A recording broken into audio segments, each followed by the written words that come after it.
In this video, you're going to learn how to capture email addresses without needing a website. And I'll show you a perfect example of this. Here is a Twitter page. You can see that they say in their bio here that they're working with entrepreneurs to solve the world's hardest problems. Follow along through our weekly newsletter. And then we can see a link actually here to a standalone page where we can sign up to their email newsletter. Now you can see this is not going to their website. It's just a page where you can sign up to their email list. So this is an extremely handy way to connect or to collect email addresses even if you don't have a website.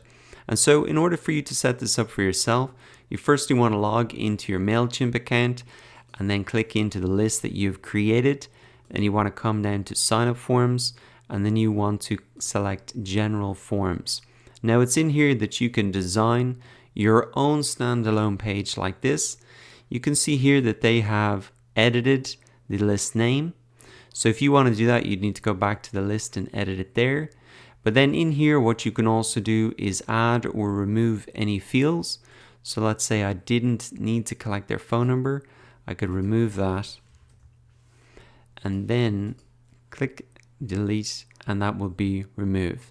Now what I can do is take this link and paste that in my Twitter profile, Facebook profile, really anywhere in content that I've created to encourage people to sign up to my email list. So it's a very handy feature of MailChimp and it makes it incredibly easy to collect email addresses even if you haven't got a website set up. So go ahead and check it out for yourself. Once again, you want to come into your lists.